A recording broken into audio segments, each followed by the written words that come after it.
What's up, everyone? It's Skobie1. You're listening to the Beat Somm. I've got my first guest ever, N.M.E, the fucking Illest right here. Listening to the Beat Somm. And watching.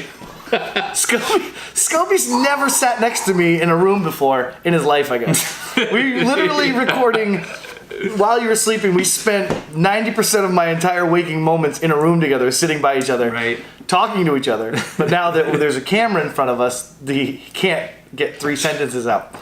Welcome to the Beat Somm. This is Skobie1. I'm N.M.E.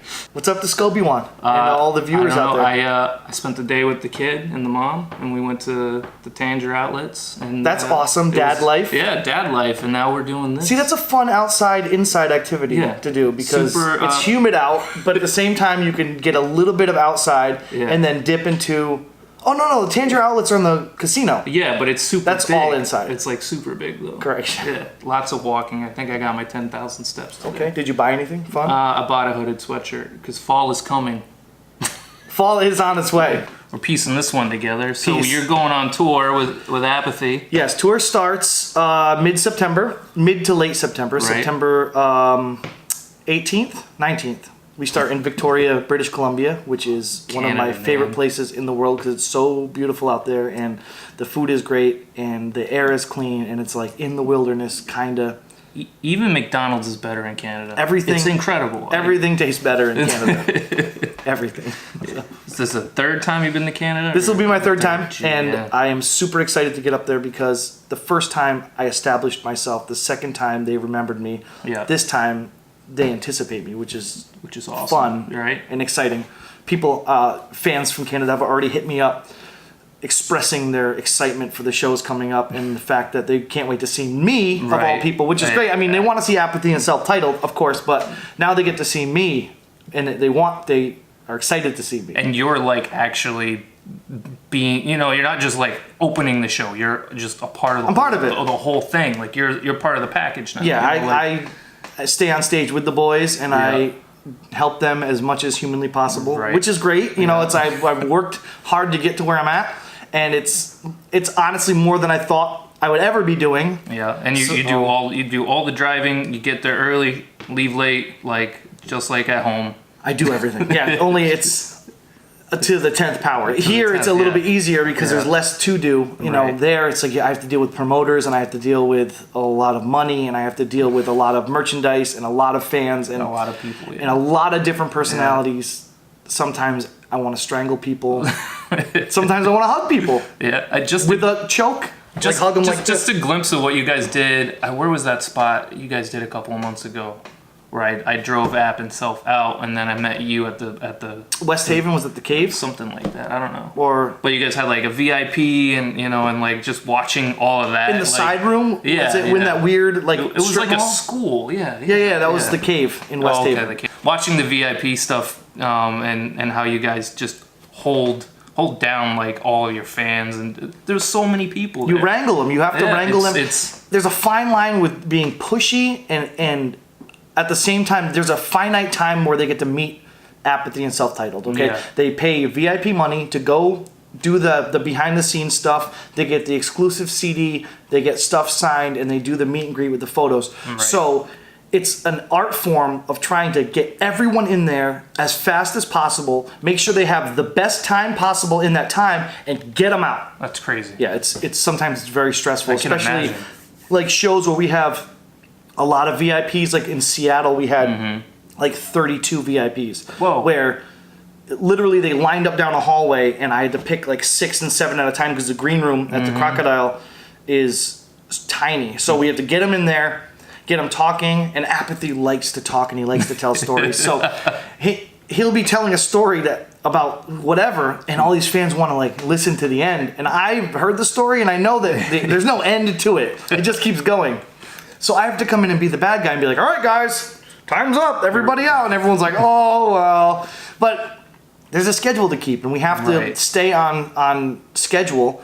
And we have to, but like at the same time, I want to make sure that all the VIPs and all the people that paid to have this moment have the best time ever.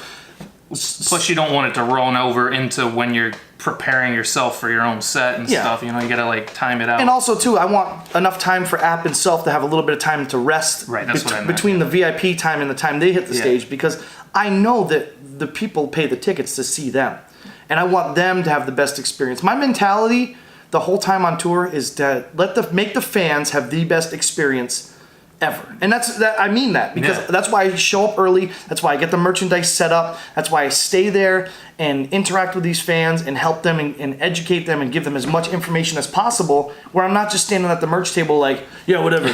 I don't know when they go on. I don't care. No, because I care. It's rare in this day and age at shows where. But you do that at home too. You don't you do that every show we're at. Everything we do. Yeah. Like even when I love what I do. Yeah. I love it. We do. But your energy, like, I don't know if people understand it, like your energy just sticks out. Like there's like an aura. You know what I mean? Like, and you it's contagious. Because rap shows are tough. People come grumpy. They come stock grumpy to rap shows. Ready to hate. Ready to be mad. Just be happy. Just be nice. I mean, we need more breakdancing at hip hop shows. Like that would bring fun back. You know what I mean? Like what happened to that? But also, we just need more positive attitudes. Yeah. Not necessarily more of whatever element you love in hip hop. Like I don't think we need more DJing / graffiti / b-boying / MCing.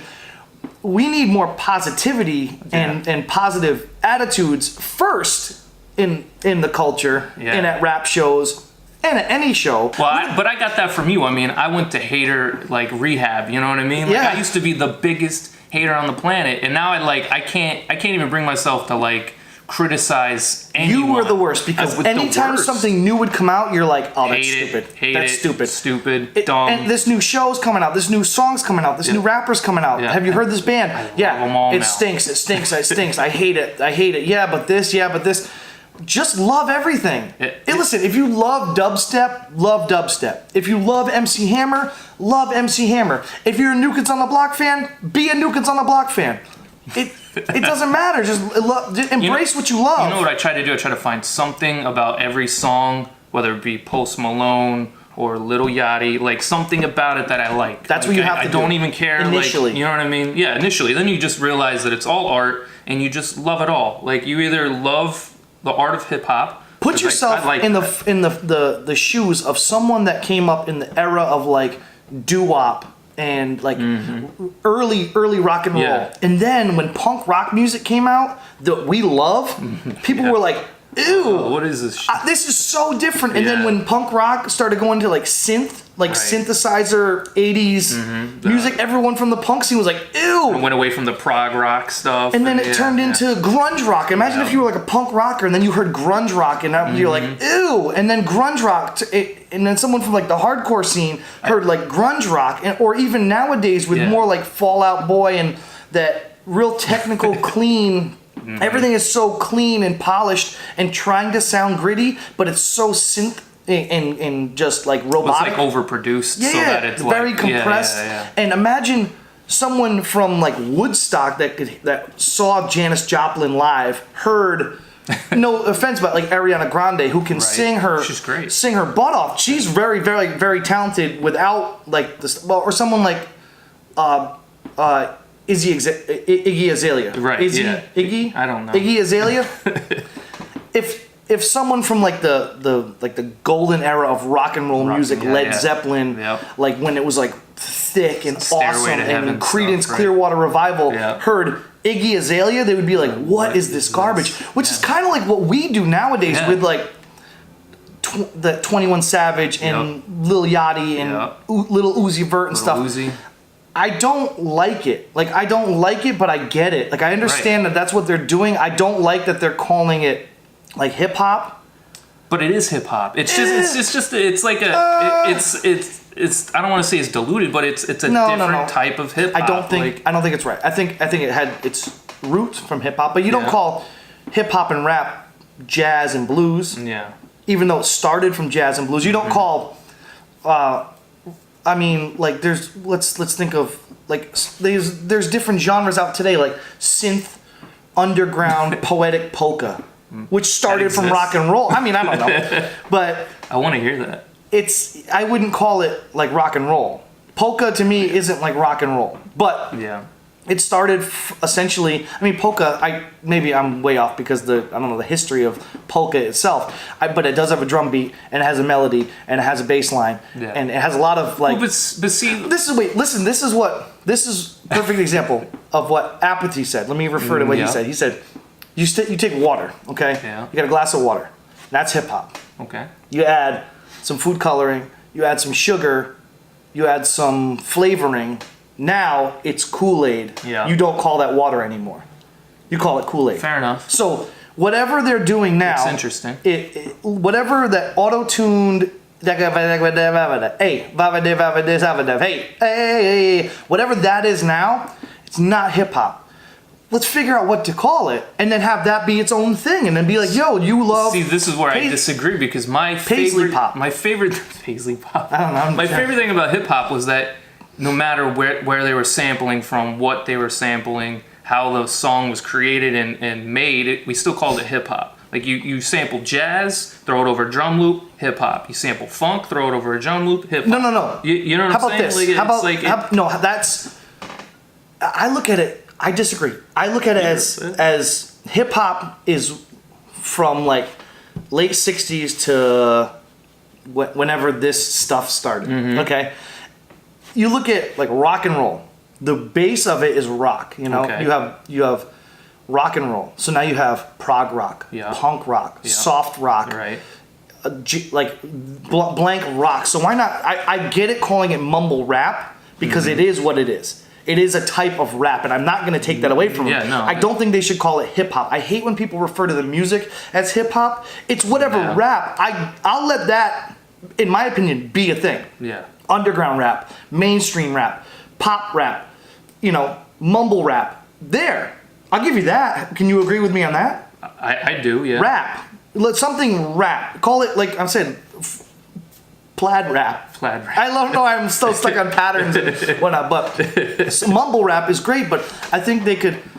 That's a derogatory comment. That someone made up mumble rap. And and the mumble rappers. Well, but I think they embraced it. Ironically, right? I think they embraced it though. Yeah, because they don't care. Because they're like the millennial attitude of like, yeah, call me whatever you want. I'm making millions. Which I mean, I can't take it away from them. They're making millions of dollars doing this. Which I'm not hating on it. But I just don't understand. That's what the kids want. So, long story short, I wouldn't call it hip hop anything. Right. It came from hip hop. It spawned from the seed of hip hop and the golden era of rap music and whatnot. And even if the stars, the younger kids nowadays, the Lil Uzi Verts and stuff, hate on where it came from. Right, but if you hear them, they call themselves rock stars, though. You know what I mean? Yeah. They're like, And they say, they don't like Tupac, they don't like Biggie and stuff. Those are old people music. And Lil Uzi Vert said, like, imagine me rapping over a beat with drums. That's crazy to me. And that hurt my feelings because I was in the old way of thinking it was still hip hop. And that's where because hip hop is the drum, hip hop is the lyrics. Hip hop is the heartbeat of what we love. So it's not hip hop. When I decided in my head to be like, it's not hip hop, it's something rap. Right. Do whatever you want. Yeah, it's a subgenre of rap. Rap music. Whatever you want to call it. But like the point is like you got stop hating on it so much. It's not like you're hating it, right? You're not hating it. Like it's like no, it's whatever. But like I don't like to listen to it. Like if someone doesn't like classical music, doesn't necessarily have to hate on classical music. They just don't want to listen to it. They appreciate it in a film score. And that's a good point. But they're not going to sit there and put on like Bach and be like, yo, this is my jam. Yeah. Overture number 8. Boom. So I appreciate it when it's placed in things, I guess. I mean, that's just culture itself. When it's put in a commercial or in a soundtrack to a movie, I can get down with it. But then there's little things that tie in, like the Childish Gambino song, This Is America. Wonderful song. Has star-studded little bits and pieces of mumble rappers in it. Yeah. Where at first I didn't know. I thought it was just some wild ad-libs. And then him peppering that in. Because if you listen to Childish Gambino, his album is awesome. It's very articulate, very well thought out. His lyrics are awesome. His wordplay is awesome. I'm a huge fan. But he conformed and did that.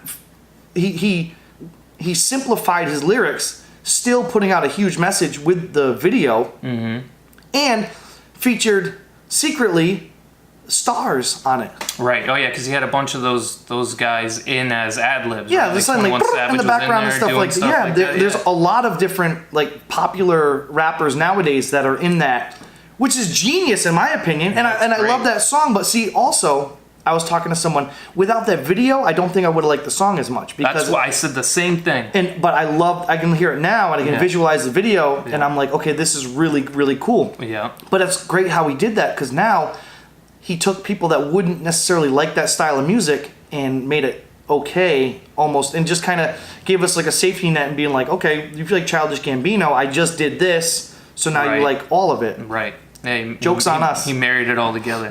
Well, I mean, so the point was like not hating on stuff so much. It's like it like Eminem just dropped that album on Friday or Thursday night, and and so many people are hating it, and I'm like, there was some fucking hits on there, man. This is why I think people are hating it. One, I thought the album was great. Okay, it was great. I'm an Eminem fan since the beginning, up until he got really hooked on drugs, and then I thought those albums were crap and stuff. Like, people are so stuck with that little moment in time. Where I get it, I understand people's like where they're coming from with the hate, because Eminem is still so angry and so mad and stuff. But he's like he's rich. He's really nothing to complain about anymore, except for, I don't know. It almost seems like he's making stuff up, which, more power to him, but his lyrics and the way he flips things are really great. That's what I've always loved about him. It's almost like, what's he going to say next? You know, that's exactly right. Hanging on his every word. What is he going to rhyme this word with? Or he's going to keep rhyming and see how long he can go with that rhyme scheme. And it never disappoints. I mean, with his strong stuff. Like I said, I'm not a fan of all of his stuff. No, me neither, but Eminem for the longest time was super inspirational to me, like during the sound bombing era and during Slim Shady, Marshall Mathers LP, Eminem show. Those right there, I was like, I would study those and dissect those albums. Still do, and listen to exactly what he's rhyming with and what his topics are and stuff. And some of it was a little, I couldn't like relate. Yeah. You know, of course, because he's very off the wall and over the top, but that's his style. But it was a breath of fresh air, because I was, stuck in the similarities of real East Coasty Nas and Redman. And that was not that. And it was not that. There was wordplay in there, like Nas, and storytelling, and the Redman hanging on his every word type thing. But his beats were different. Yeah, and it was just different. Like his delivery was different, and he was, I mean, not to sound like that guy, but he was like, I was a white rapper, he's a white rapper. It was more like, okay, I can relate a little bit more to that, the struggle type thing, where that was before everyone that was a white rapper, so before everyone rapped. I don't think it was more like before everyone rapped, and he had the skills and stuff, and set himself up. So you think they're just comparing his new stuff to old stuff and just saying it's not as good? That, or they're just comparing it. They're stuck in the rut of his old stuff being garbage and how people didn't like his last album. And I get, like, a lot of his content on this new album is how people didn't like his last album, which I think is silly. I like the last album though. There was some hits on that last one. But wait, you heard the Machine Gun Kelly track today? No, I haven't heard it. You haven't heard it? No, I haven't heard it. I heard it today. Is it good? It's awesome. I'm going to listen to it when we leave. It's really great, and I really hope the M fires back. I'm sure he will. Because it's a great... I think Eminem will destroy him. Yeah. But it's really great. It wasn't like when Eminem and... what was that guy's name? From Made Men. Back in the day. You got me. I have no idea. That was the battle that I forget what his name is. This is something I don't follow up on. I don't care for the rap beef stuff. I love the rap beef stuff. I don't care for it. Yeah, like the Jay-Z and Nas beef and stuff. And don't know anything about it. I don't follow any of it. I love it. I think it's entertaining when it stays on record, because it's very fun. It's almost like battling. It is. It's essentially. Well, but see, I like battle rap, but I don't like this like recorded stuff, and then like, you know what I mean? Because it's there forever, And then it's like, well, now they're friends again, and like, you know what I soap mean? opera. Like, yeah, that's a good point. I never thought. It's like a TV show where everyone like. That's fun. It's like, I like that. the bad guy and the good guy, and all of a sudden like the good guy is dying. Right. And he's like, ah, and all of a sudden out of the clouds comes the bad guy to save the good guy, and you're like, they're friends. Wait, that's a good point, because now I'm thinking of it like that. I might have to give it a second like opinion, because like I fell in love with Post Malone the day I figured out he's not trying to be the best rapper in the world. Yeah. And then I was like, oh, he's not trying to come at me lyrically and kill it. And like, the guy can sing, and I'm like, hey, all right. Like, I've seen live videos where he's actually singing. Yeah, which is weird. He can actually sing. Yeah, he can sing. And then like I'm like, all right, you know what? Maybe my attitude sucked, and maybe I should. Your attitude did suck. Yeah. Your attitude sucked for many years. For many years. But you're a changed man. Yeah, having a baby. Well, I mean, I was on my way out of that. Your wife a long had the time. Well, yeah, I didn't have a baby. You helped. I just stood there. I stood there and tried not to make jokes for an hour and a half. What? It was difficult. It was the hardest. It was the hardest thing I had to do. Your wife is in labor, Yep. and all you're thinking is, don't make a joke. Yeah. She'd appreciated it though. She was like, I really appreciate you didn't make any stupid fucking jokes. Listen, I don't like. That's something that's gonna be my thing too. I'm gonna be in the delivery room like, oh, I have so many jokes. I'm gonna be whispering into my phone. Yeah, remember this joke. Write this one down. Honey, try not to poop again. Dude, yeah, man, it was just a room full of people, and I'm looking at all of them, and I'm like, God, I can't say anything right now. Like, there's so many jokes to be made. Your face is beat I was red. just like, standing there, and dripping sweat. they're like, are you okay? I'm like, yeah, I'm fine. And I was just like, I did get to make one joke. Hear the baby's crowding. Oh my God. I get to make one joke when the placenta came out and it fell out, it goes into like a tub. Yeah, you're okay? I'm okay. I don't want to know. I want to. Does he want it to be a surprise? No, I know how the baby. I know how a baby's born, but so it comes out, and then I'm like, oh, it looks like a lung. And the doctor's like, have you ever seen a lung? And I'm like, no. And she's like, it looks nothing like a lung. And I'm like, God damn it. Be like, what do you know? I was like, what do you know, doctor? It looks like a lung to me. I think it looks like. It's my baby's lung right there. My baby was born inside a lung. I got to make one joke, and it was terrible. It was terrible. The doctor shut you down. Yeah, she shut me down good. Excuse me, Skobie. Have you ever seen a lung? You're like, no. It looks like what I think a lung would look like. Thanks, Buzz Killington, man. So Dr. Killington. So how long is your tour? It's a little under a month, or maybe about a month, because it starts on the 19th. Did I say the 19th? You said the 17th or 19th. 17th or 19th. I think you're leaving the 17th? Right? I leave on the 17th or the 18th. Right. And I think it starts on the 19th, and it ends October 8th in Montreal. Wow. So we'll be starting on the West Coast, driving all the way to the East Coast. I believe I'm flying home this time, not driving home. That's cool. So if anyone's available to pick me up at JFK, that would be great, because I fly into JFK, and I have like a 5-hour layover in JFK. In order to get to Providence? Yeah. Wow. So why doesn't someone just pick me up at JFK, drive me home, I'll get in my car, and then drive to TF Green and pick up my luggage? Instead of waiting in the airport the whole time. Yeah, I mean, you'll be an hour early to your... Yeah. To get your Or I can luggage. just wait there for 5 hours. That's gross. I know. You could take one of those Greyhound buses to Mohegan Sun. I don't want to do that. Yeah, no. Because I have to figure out how to get to TF Green to get my luggage. Right, to get your luggage. Oh, because it's already pre-booked and everything, so you can't, like, back out? Nope. Yeah, that sucks. I can't, like, reroute it and be like, I'm just going to go to JFK and call it a day. So you're not playing cities, like, everywhere in Canada, right? Like, there's, like, small towns that you play? We're doing cities like, and small towns. Yeah. I mean, we have anchor dates that are cities like Vancouver, right, and Saskatoon, yep, and Toronto, and Montreal.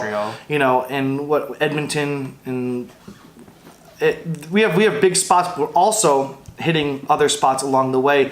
Like we have I'm not sure exactly. Can I look at my phone? You can do whatever you want. You can swear. You can fart. This is my podcast, my video show. I'm liking it though. This, by the way, is our first time shooting the video. So we're just kind of like feeling this out, and I like it a lot. This video setup, we're in the danger room, just hanging out. So Vancouver, talking shit. Edmonton, Saskatoon, London, Toronto, Quebec, Montreal. Those are big ones. And then we do like Vernon, Nelson. Nelson's a smaller spot. Nelson is where they shot Rambo. Really? The town where they shot Rambo in. Well, not the town. Yeah, the town. Like in the forest and stuff? Or? I think it was the town they shot Rambo. In that area, that's where they shot Rambo First Blood. Wow. And it's such a... In Canada. Yeah. I would not believe that was Canada. Awesome. And in Nelson, there's like a hot springs.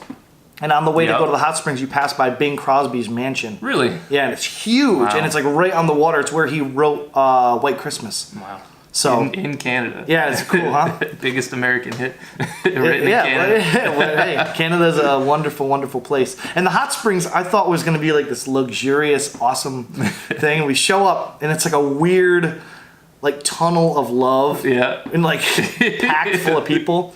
So it's like you go into these caves, and it like horseshoes around, and you go walking in, and the hot springs are like scalding hot. So it's like boiling hot. Yeah, like not boiling hot, but like hot. Like hot you get in, you're like, oh, this is supposed. You just keep thinking this is good for you. The minerals and stuff like that is really good for you.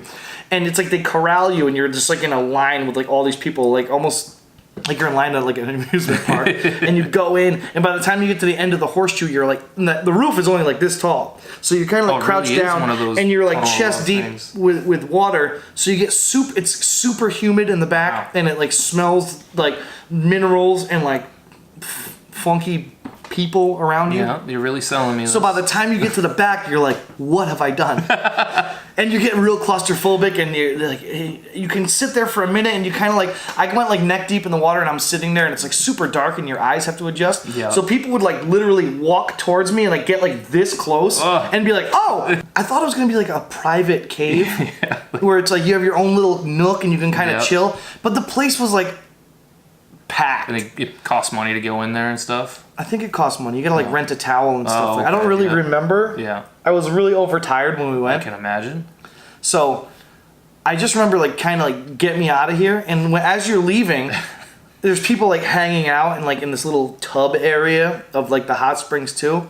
And there's a little tiny pool next to it. It's like an ice cold pool from like the glacier runoff. Oh, that's cool. So I'm like, how bad could it be? So I go and I touch it with my toe, and I'm like, it's just really cold.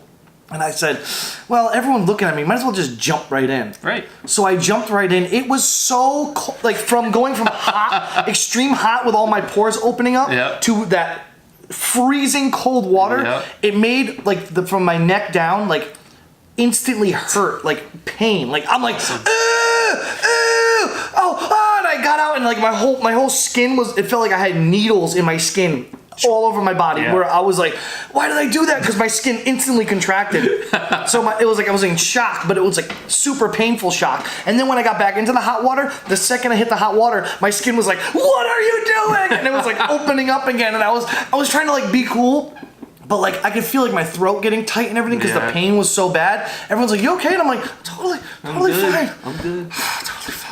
It's supposed to be really good for you, by the way, to go from super hot to super cold. Like it's like it doesn't feel good for you. No, I know. But felt like I was bad for me. Well, you went back into the hot. That's probably what. Well, I don't know. I've never done anything like this before. There's no instructions that says don't go hot, cold, hot. You should go cold, hot, cold. Yeah, there's YouTube, and you can learn these. Never things. Heard of it. So who's on the tour with you guys? We have Rowdy City. Okay. A good bunch of guys that were on the Midwest tour with us last time. Those dudes. We have Jesse Piff. Okay. That's on it from Rhode Island. Okay. Bobby Beansack from Massachusetts. You know Bobby Beansack. Shout out Bobby Beansack. What up, Bobby? So it's his first tour ever. I don't know if Jesse Piff has been on a tour before. I don't know much about him that much either. I'm sure we'll become great friends after the tour is over. And we have Ender One out from the Northwest. Okay. And we did a show with him in Portland, and he was really good. He was one of the most talented opening acts I've seen in years touring with the Demigods. Okay. And he was just awesome. And we even talked at the show, and I said, bro, you need to get out of here. Get out. You gotta get out. You gotta get out and do it. People are too afraid to get out and do it. It's one of the hardest things to get people to understand is you gotta get out of your hometown, you gotta get out of your state, you gotta go somewhere. This is two things I want to tell people. Build a fan base. Build a fan base. Build a local fan base. Yes. And then, once you have a local, loyal fan base in the tri-state area, get out of Dodge, okay? I do too many shows where local openers have 2 or 3 people showing up to these shows. When we used to do shows back in 2003, 2004, we minimal had 25 to 30 people at every single show. Yep. Every single show we did, minimal 25 to 30 people. Yeah. Some shows we couldn't play if you didn't bring enough people. It's you build your fan base and you have them support you and convince them that you need support and they will follow you to the ends of the earth. Then, like I said, if you're an opener at a show and I see that you don't bring anyone, unless you're super, super good, I'm not trying to sound like I'm on my high horse. No, but I'm not interested. It's uninteresting to me. Why should I, why should I be interested if no one else, not even your neighbors like you, Yeah. And maybe it's not for you, but that's the other thing is like a lot of people, that's part of the like competition thing again, where it's like you don't want to show love for somebody else who's an artist, and like you don't like there's this weird contention. But the way I look at it is like, say when back in the day when me, Strife Anonymous did that Sean Paul show, or opened up for Afro Man, or opened up for anybody at like in Hartford, we told everyone how big of a deal it was. Be like, hey, we need your support. We've got a big show. You support us locally. We had carpools. We had cars and cars of people coming out to this show, which was like an hour away. I see people that it's from their hometown and they're supposed to be the best rapper in their hometown on these tours, and they have 0 people showing up to these shows. Opening up for Apathy and Celph Titled, which is a big deal because hundreds and hundreds of kids are coming to the shows to see them. So why wouldn't you want a chance to show off how popular you are and how good you are, instead of just showing up and just blah blah blah through your set? Thanks for coming out, and then leaving early too. If you leave early from a show, I see you. You're leaving noticed. Early from a show. You're noticed. I see you. Especially for the people that get there at 6 o'clock when the show starts. I'm there the whole time. We know who's I leave at 3 a.m. Yeah. I see you leaving early from the show. Well, that was one of the biggest mistakes I made was not keeping up with the fan base. You know what I mean? So now I'm kind of, not that I've lost it, but I have to rebuild that momentum that I had. The second you take a break from it, you lose the momentum. You have to go right. We drove what, 20 people out to Philadelphia for me to do a 15-minute set. Like that was a big deal, like we made a day of it. We had it, and it was, it was and even good. when you did that show in New Jersey, we all got together and went out there and supported you. We rent the van, fill it up with your friends, go out of town, because that's a good thing. I never even thought about this. Like, fill up a van with 5 to 10 people, and then go to a different town. Now you've got a small fan base of your own that came with you. Now you feel kind of comfortable in front of them. So now you're not like kind of shy. Well, no, I'm not shy, but like you're not like questioning, who these people are. They gonna like me? Like, you've already got a front row. Right, 5 to 10 people. That's front row, and that helps you bring other people in. Every time you say it, every time we do a show, come up to the front. You've already got the front line there. Now you know what I mean. So people that have never heard of you are gonna be like, "What's this guy all about? Why do these people like this guy so much?" Even if they don't necessarily like you at first, this is a great strategy. Mob mentality will bring them up. We just did it out of like second nature. Like, I never even thought about it till right now that was a good strategy. You know why we figured it out? Because in our heads, we did not want to do shows for no one. No one. I hate it. It's the worst. We can record CDs and hand them out for no one. It irks me. Why would you want to do a show for an empty room or for people that aren't into your music? Remember Cleveland? that was the worst. We did a show in Cleveland, okay? And it was booked. It was not Bernie's. That was Columbus. Yeah, no, it was... I forget what the place was called, but listen, it was right outside the Cavaliers Stadium. Right in the heart of the NBA season. And we booked it months in advance. We're going to come out to this bar. We're going to rock it. We're going to get the Cleveland will be buzzing that night. We go on right after the game gets let out. This bar is like super popular for all the NBA. Like, it's right next to Cavalier Stadium. It's kind of like an egress of the So we were whatever pumped. You call it. So then, like a week before we went out on this tour, the NBA lockout happened. The lockout. That's right. So there was no games. We get there, and there was nobody. There was nobody in Cleveland. We rapped for the bartender and Joe Mans and Jessica Mans. They showed up. And that was literally it. But we still did our set. We did our set, and we had a lot of fun doing it. Yeah. We literally went for the bartender, Jessica, and Joe Mans. 3 people. Still did it. The bartender Remember, loved we us. were like, this is band practice now, boys. Like, In Cleveland. You know what I mean? We did get into the Rock and Roll Hall of Fame for free. That was great. I got to see Tom Waits' new plaque because he just got inducted that year. And he snuck a picture. You're not supposed to take pictures. No pictures. And he snuck a picture. That. I'm taking a picture. Risk taker. My favorite musician, I'm taking a picture. Risk taker. Vigilante. Vigilante. That's not really a vigilante. Come get me. Pumpkin. I thought you said pumpkin. Something. Pumpkin But spice. yeah, no, like you just like, like trying to build a base as a producer, right? Because that's one of my other pillars is as a producer, rapper, dad, all these things. Like you got to build a relationship with artists. That's what we've done, right? We build a relationship, street team, all that stuff. Yes. Remember, we did it all together. Yes. And now, we work together. You shout me out. You tell other people about me. You know what I mean? Yes, and I know that's super important. And people that come to these shows, I know come to see me. Yeah. So why not?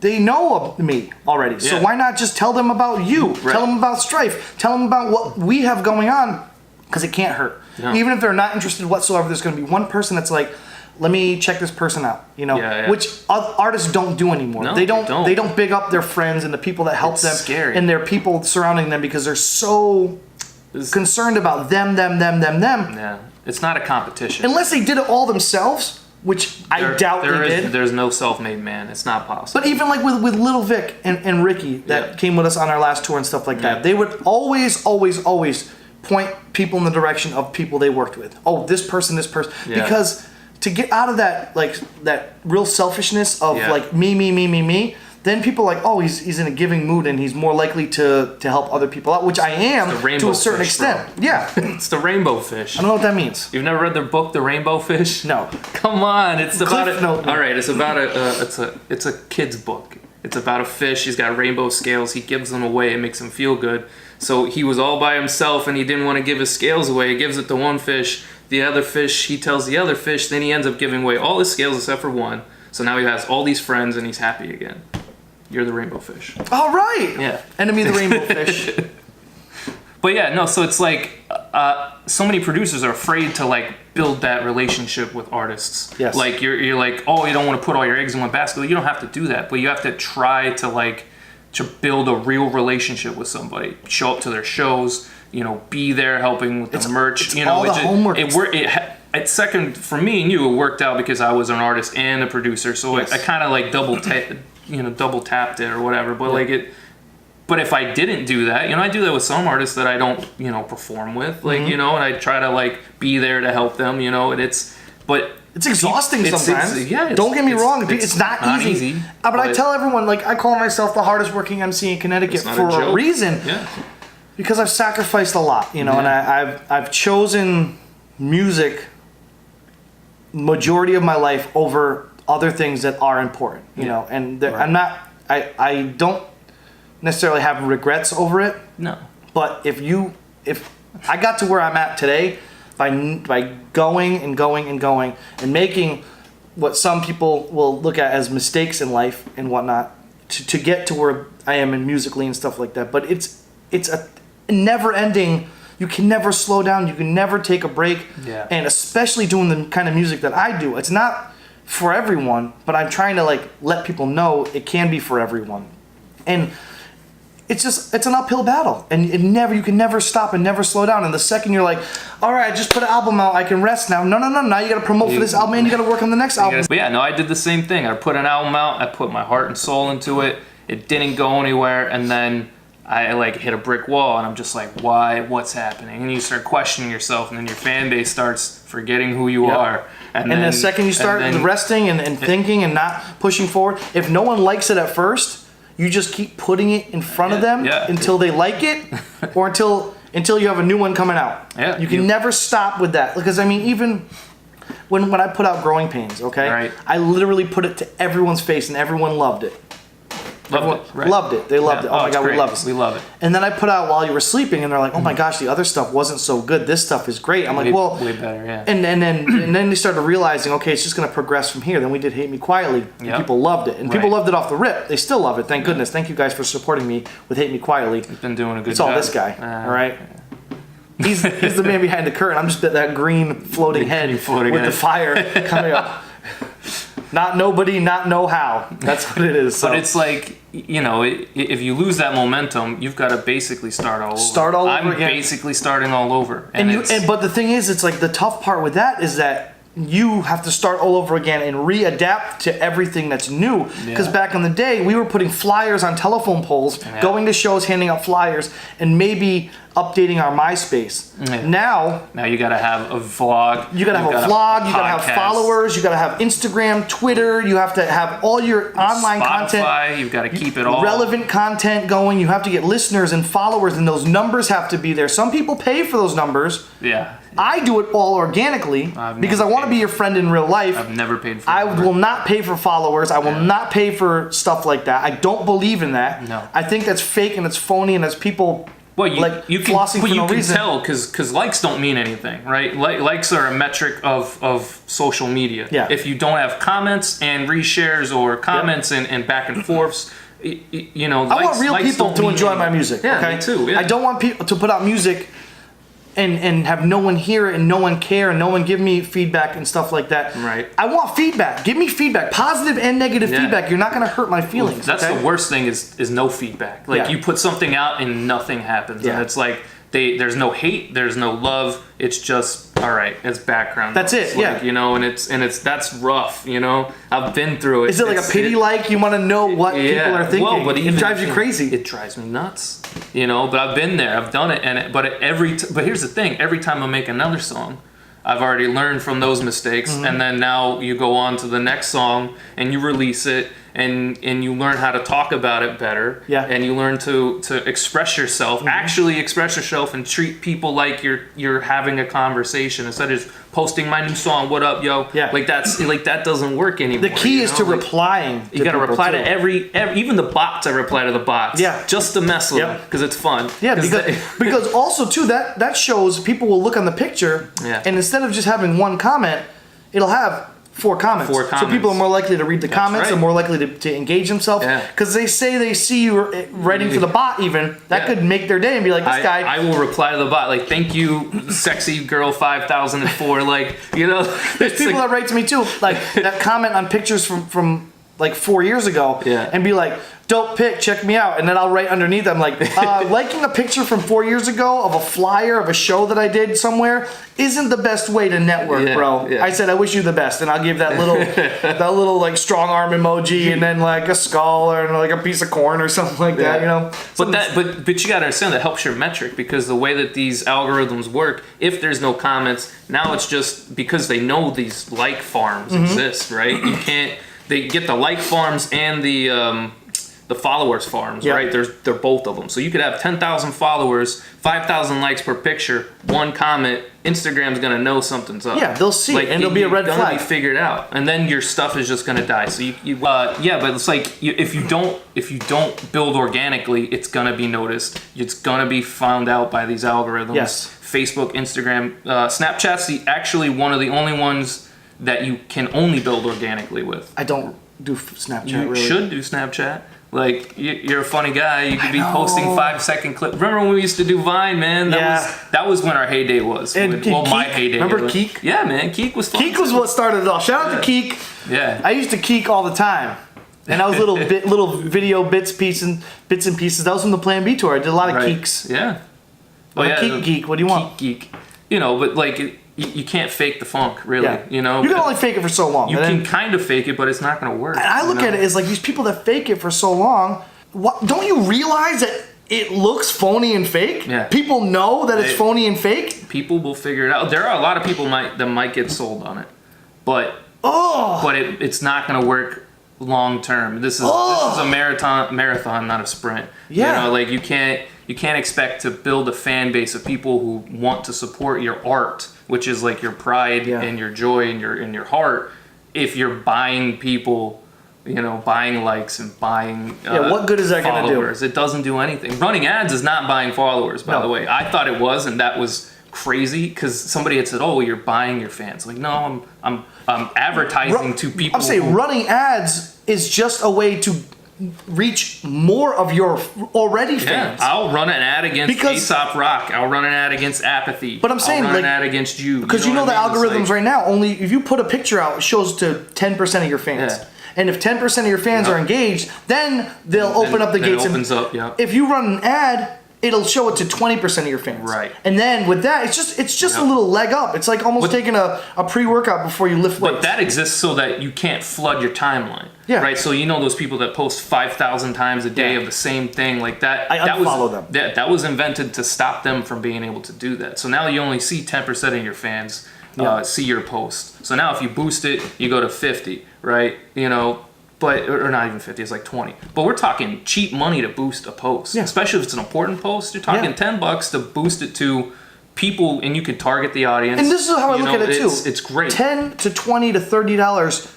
Back in the day, remember we used to buy staple guns and staples and paper and copies and we'd put a ream of paper is like $10 maybe, right?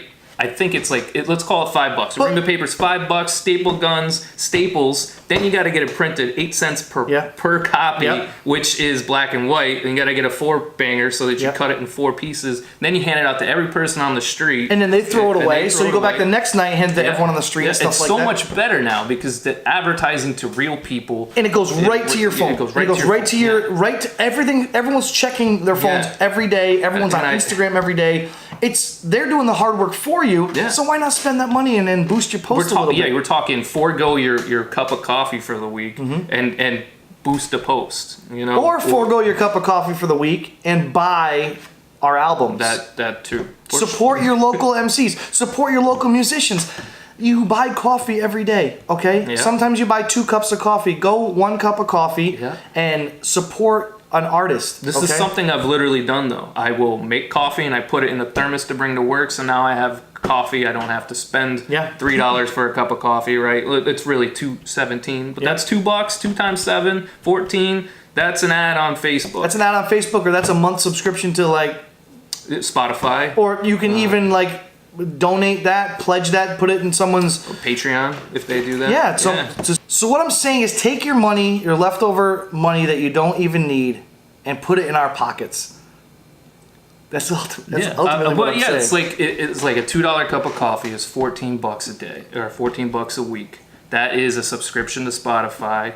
That is. You know, that's one album. Buying an album online. I use it for posting boosted posts on Instagram and Facebook. I run ads. Buying merch. People that I think my music sounds like. So that way I can try to build a fan base off of their fans. All I'm saying is to take your money and invest it in music and quit being an idiot. Yeah.